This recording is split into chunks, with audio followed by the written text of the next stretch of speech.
Assalamualaikum warahmatullahi wabarakatuh. Alhamdulillahi rabbil alamin. Wabihi nasta'inu ala umuri dunya waddin.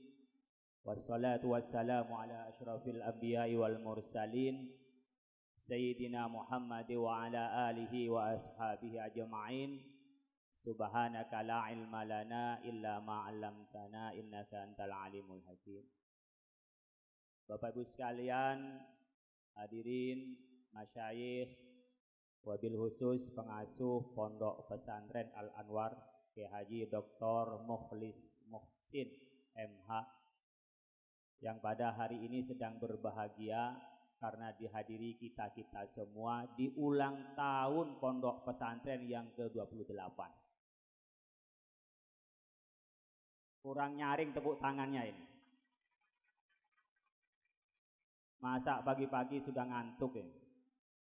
Apalagi para sarjana yang masih pakai toga ini. Saya ajak langsung ke depan nih karena partai tambahan ini ya. Partai tambahan itu mic-nya pun harus di samping karena nggak bisa ke tengah. Jadi mic-nya masih di samping, ngisi waktu sampai Pak Wapres datang. Bapak Ibu sekalian, para masyayikh, mohon maaf saya tidak mau ceramah. Karena saya pikir masing-masing kalau di Madura ini yang datang para kiai tukang ceramah semua. Saya datang jauh-jauh, kata orang dari Jakarta, tapi aslinya dari Sampang.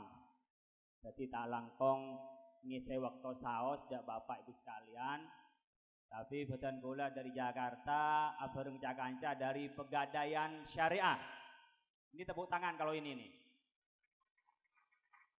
Mitra setia dari Pesantren Al-Anwar adalah Kedin yang neng Madura. Kedin Syariah karena seluruh gadai yang di Madura ini semuanya syariah yang bermitra nantinya dengan Sekolah Tinggi Ekonomi Syariah dan Perbankan di Pesantren Al-Anwar.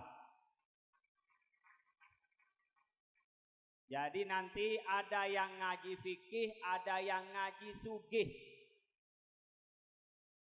Ya, ngaji fikih bab muamalat, ada bab buyuk, ada musaqah, ada bab murabahah, ada bab rahen. Nah, rahen itu gadai. Tapi kan kita belum tahu prakteknya yang modern. Untuk tahunya adalah ketika kuliah di Al-Anwar dan magangnya dan bekerja di Pegadaian Syariah.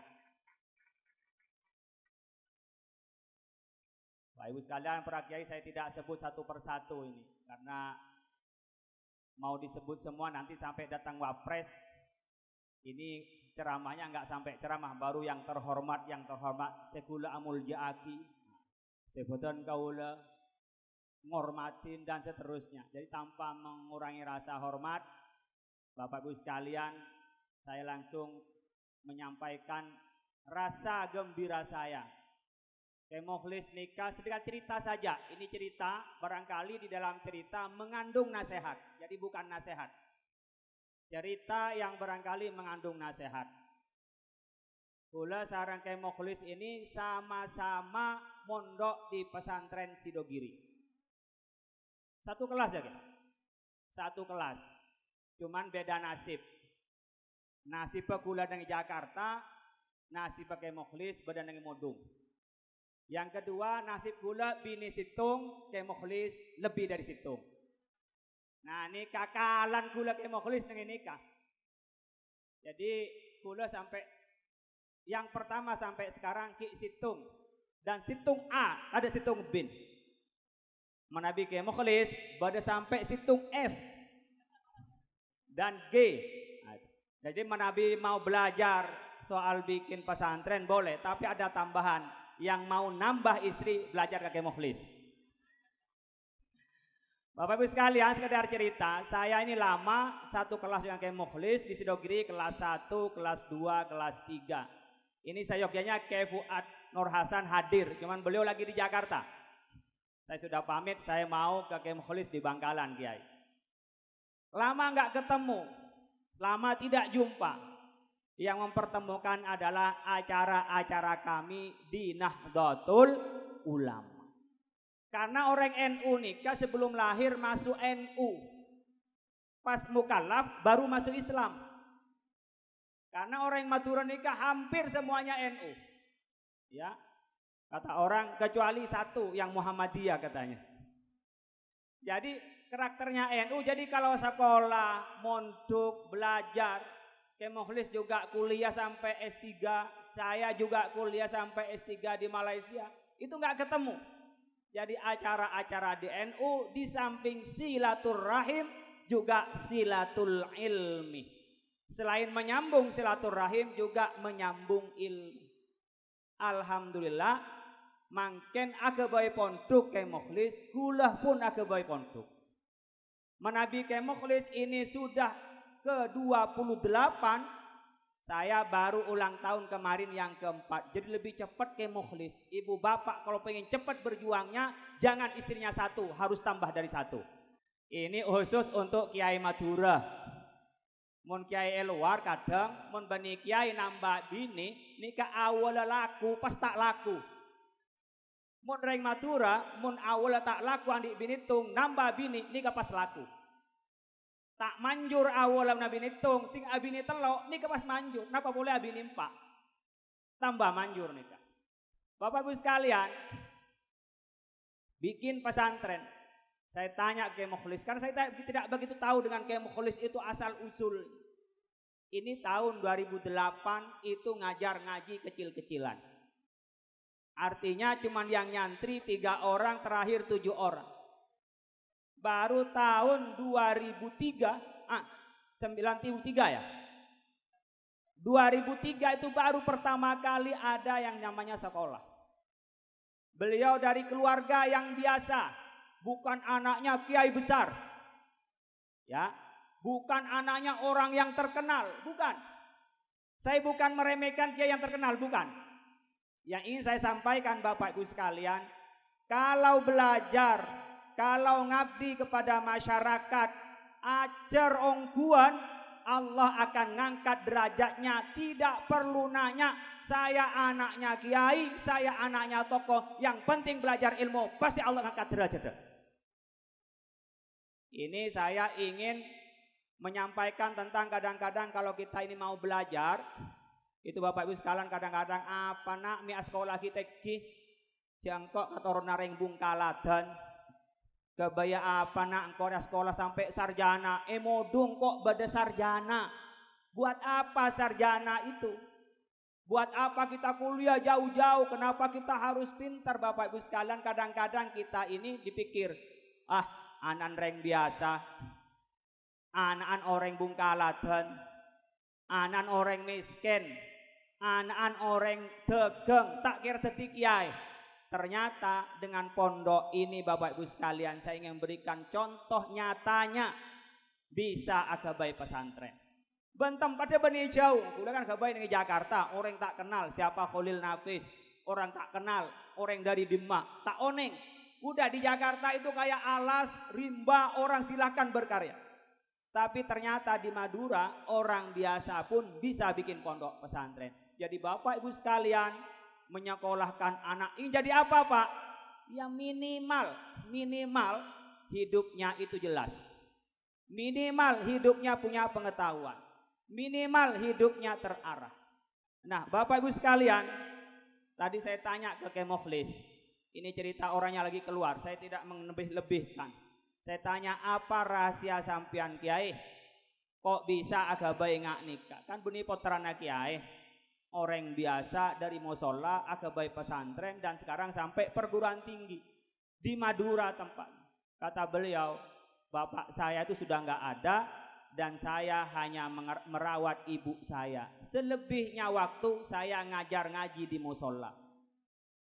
Yang awalnya cuma musola, dari orang ngaji diundang. Nah, ini kebiasaan mon kiai banyak undangan, mulai banyak berkahnya dan banyak berkatnya. Ada berkahnya dan ada berkatnya.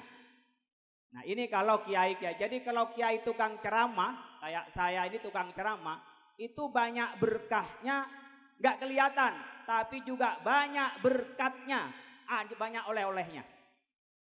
Nah dari berkat itu untuk meluas tanah, diluaskan sampai sekarang 11 hektar. Ternyata dengan mengabdi dan berbakti kepada ibunya, Allah gampangkan rezeki. Begitu juga beliau kepada masyayikh yang saya tahu paling dekat dengan Kiai Sidogiri, bahkan putrinya itu besanan dengan Kiai Sidogiri. Yang kita tahu beliau sangat dekat Kiai Fuad Nur Hasan. Yang saya ingin contohkan Bapak Ibu sekalian, sampai dimanapun kita ada, anak-anak kita diajari berbakti kepada orang tua dan guru kita. Allahumma sholli ala Muhammad. Allahumma sholli ala Muhammad. Allahumma sholli ala Muhammad. Mungkin ibu bapak ini klise, bahasa orang sana klise. Napa Cak Maturan klise ini napa? Napa klise nih Candreng Matura? Kayak sudah biasa dan orang-orang pun oning dan terus menerus dicerita diulang. Bapak Ibu sekalian, manabi oneng dak ka Imam Syafi'i umur 7 tahun hafal Quran, 12 tahun diangkat jadi mufti. Ternyata Imam Syafi'i adalah orang yang paling berbakti kepada ibunya. Sampai kitab yang paling, ini ada kiai-kiai pada datang jadi gak jadi mau ceramah ini. Saya terusin apa enggak nih ceramahnya ini? Terus apa enggak nih ceramahnya? Bapak Ibu sekalian, saya lanjut, silakan kiai yang duduk, saya lanjutkan saja karena ini pengisi waktu. Ini partai tambahan untuk mengisi waktu sampai dilarang nanti untuk bicara. Bapak Ibu sekalian, Imam Syafi'i itu kitab yang monumental, itu saking mengabdinya kepada ibunya dinamakan Al-Um. Dinamakan ibunya. Saking mengabdi kepada ibunya. Demikian Bapak Ibu sekalian, Qais Al-Qarni yang terkenal itu sebagai sahabat yang tak pernah berjumpa dengan Nabi, tapi Sayyidina Umar dan Sayyidina Ali diperintahkan untuk minta doa kepada Qais Al-Qarni. Itu kenapa? Karena berbakti kepada ibu, bahkan menyiapkan diri untuk apa? Untuk menguatkan dirinya ketika ibunya minta haji. Ia latihan bawa domba, latihan nyonggol, cara matur nyongki domba, nyongki mbi untuk latihan membawa orang tuanya dari Yaman ke Mekah untuk haji. Demi apa? Berbakti pada ibunya. Bisa bayangkan dari Yaman jalan pengen bertemu dengan Rasulullah karena pesan ibunya kalau nanti nyampe di sana jangan lama-lama, segera pulang. Apa Qais Al-Qarni yang dilakukan? Ketika sampai di sana Rasulullah sedang perang, hanya ketemu dengan Siti Aisyah, tidak jumpa, langsung balik. Kenapa? Karena pesan ibunya segera pulang. Bapak Ibu sekalian, ini contohnya. Yang saya tadi lihat dari pesantren ini berkat berbakti kepada ibunya. Nah, kalau sudah wafat apa yang bisa kita sampaikan Bapak Ibu sekalian?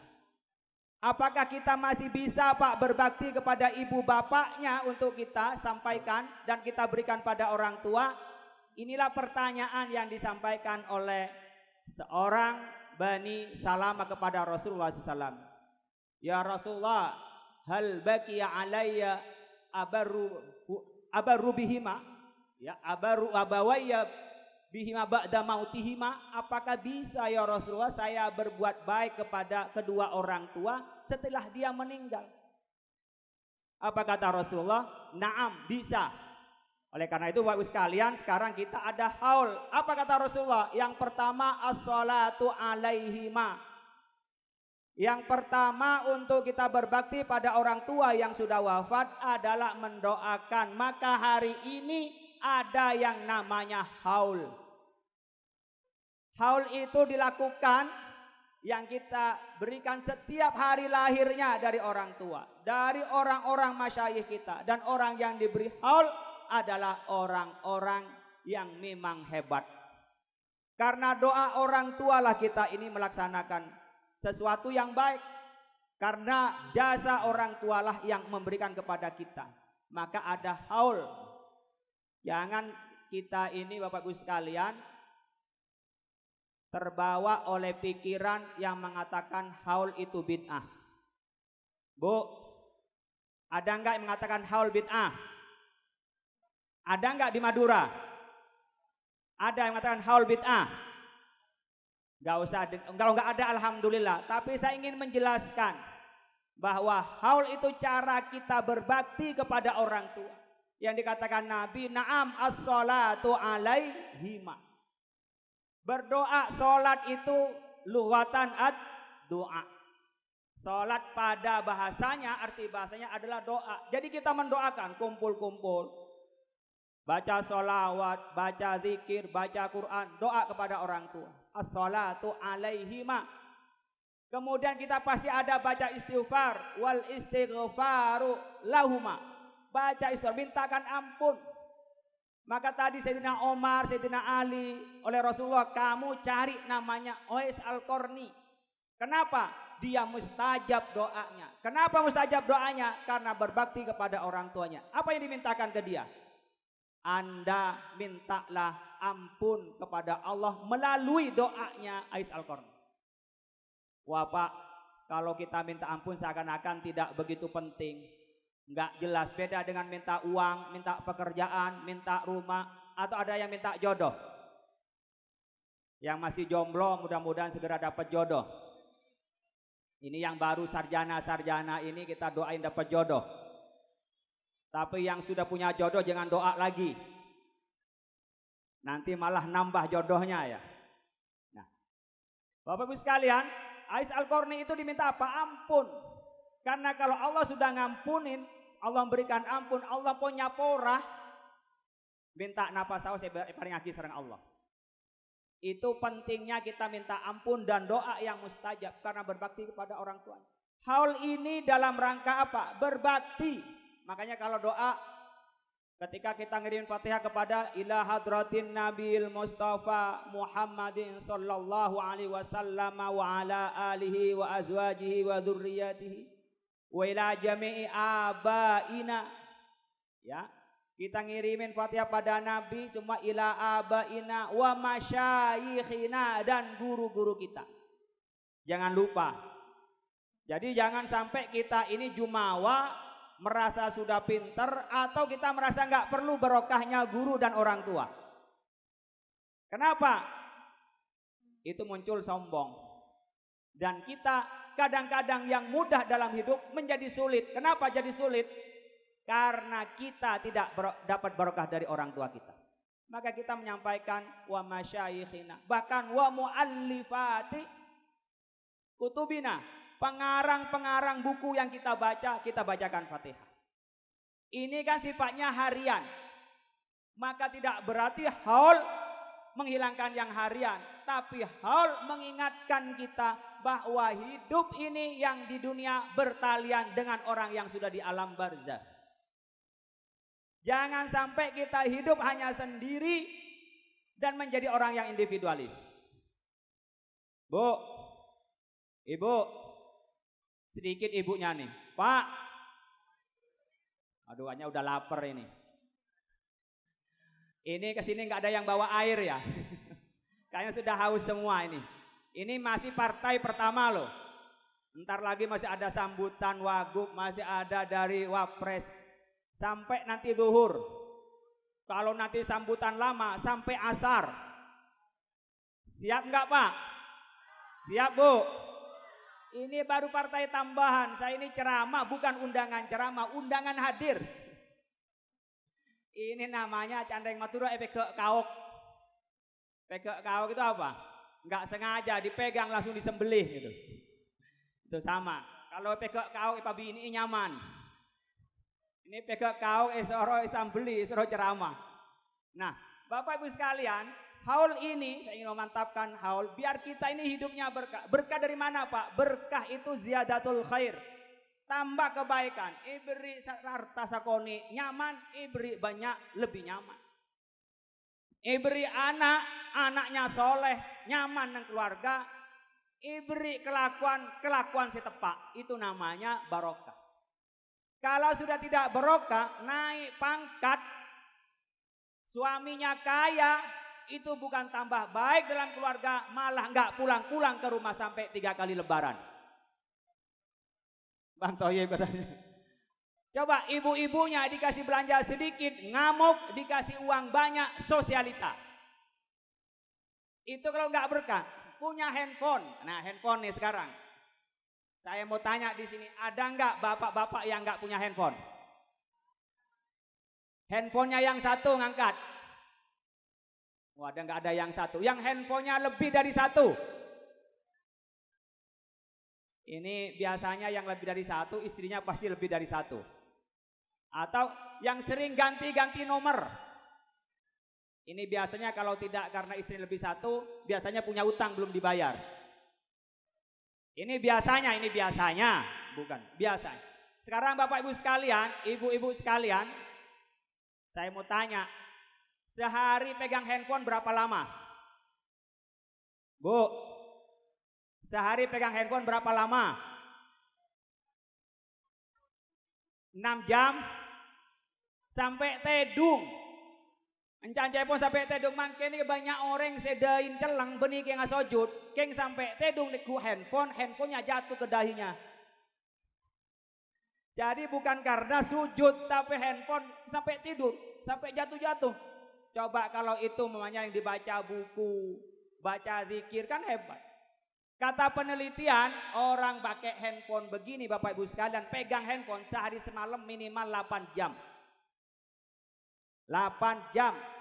Gak tahu ini alhamdulillah. Biasanya kalau presiden acara itu handphone gak boleh dibawa. Yang sekarang ini belum di jam, udah di jam nih. Udah di jam. Ibu bapak gak ada yang bisa nerima WA kan? Gak bisa, makanya sekarang gak diambil handphonenya tapi di jam jaringannya. Sampai nanti jam 12 nih baru tahu kan? Nah, baru tahu yang biasa acara di protokoler nih. Bahwa sekalian protokoler dari Wapres dan Presiden masuk di dalam nggak diambil, tapi nggak ada jaringan sama sekali. Anak muda sekarang itu soal makan nggak ada urusan, tapi soal kuota itu kewajiban. Coba kalau nggak punya kuota, nggak ada sinyal, bingung. Saya ini sering masuk TV, minggu ini aja sudah 3 kali masuk TV. Di rumah saya itu nggak ada TV. Saya nggak ada TV, TV itu nggak ada di rumah saya. Dan anak-anak saya nggak ada yang menggugat karena rumah saya nggak ada TV-nya. Tapi ketika wifi mati, jaringan tidak ada, kena petir, itu baru bingung anak-anak saya. Jadi sekarang kebutuhan connecting ini melebihi kebutuhan makan. Nah bapak-bapak juga begitu. Ibu-ibu kadang-kadang untuk melihat bapak-bapaknya, pas bapaknya mati dibuka, pas bapaknya tidur, dibuka HP-nya, kok ada SMS sayang-sayang ini. Bu, sering begitu enggak Bu? Meriksa HP bapaknya enggak? Alhamdulillah aman Pak. Sekarang Bapak Ibu sekalian, coba lihat, teman-teman yang kita-kita ini, kalau ketinggalan HP pasti kembali, balik ke rumahnya. Ketinggalan istri, kagak balik Bapak Ibu sekalian. Artinya apa? Cobaan kita ini sekarang banyak sekali. Yang mengganggu kita jadi orang baik banyak sekali. Makanya kita sudah menjadi orang yang hobi baca. Baca WA, baca media sosial, kita sudah hobi. Tinggal ditingkatkan, bisa nggak baca-bacanya bermanfaat? Ibu baca WhatsApp tidak mungkin seharian tidak baca WhatsApp sama sekali. Nggak mungkin yang punya handphone. Kecuali santri yang nggak boleh bawa handphone. Bisa nggak ibu bapak sekalian? Pastikan nggak sehari pasti buka mushaf. Nah, buka WhatsApp pasti. Buka mushaf baca Quran 1 ayat aja. Bisa nggak? Kita merasa kehilangan kalau sehari tidak baca Al-Quran. Itu untuk ngukur kira-kira cenderungnya kita di dalam kebaikan memegang HP atau dalam keburukan. Allahumma sholli ala Muhammad. Allahumma sholli ala Muhammad. Allahumma sholli ala Muhammad. Ini sudah siap-siap itu. Berarti Wapres sudah mau datang. Atau enggak pejabat sudah mau datang. Maka saya enggak boleh lama-lama untuk ceramah ini, sekedar Bapak Ibu sekalian mengingat-ingat acara haul, acara zikiran, istighosahan, itu kebutuhan yang hidup bukan kebutuhan yang mati. Nyampe Pak, nyampe. Contohnya apa? Rasulullah ngajarin kita lewat di kuburan nyampaikan salam. Assalamualaikum ya ahlal kubur minal muslimin wal mu'minin. Kalau yang di kuburan tidak dengar, gak mungkin diajarin salam. Pasti karena dengar. Kalau memang orang yang di kuburan tidak bisa nerima pahala doa dari orang yang wafat, dari orang yang hidup kepada orang yang wafat, tidak mungkin kita itu diajari doa kepada orang yang meninggal. Gak perlu disolatin. Kalau memang tidak nyampe pahalanya itu, tidak ada doanya itu. Oleh karena itu Bapak Ibu sekalian, mudah-mudahan acara haul acara hari ini lengkap, ada wisuda, Bapak Ibu sekalian, ada pengajian, ada acara kenegaraan. Mudah-mudahan dapat ridho dari Allah Subhanahu wa taala. Menjadi pelajaran bagi kita semua. Anak-anak kita menjadi soleh dan solehah. Kurang lebihnya mohon maaf. Wallahul muwaffiq ila aqwamit thoriq. Wassalamualaikum warahmatullahi wabarakatuh. Terima kasih Hadratul Mukarram Dr. K. Haji Khalil Nafis yang telah panjang lebar berikan pencerahan. Mudah-mudahan ada manfaat dan gunanya sebagai peningkatan iman dan takwa kita kepada Allah Subhanahu wa taala. Amin. Amin. Allahumma amin.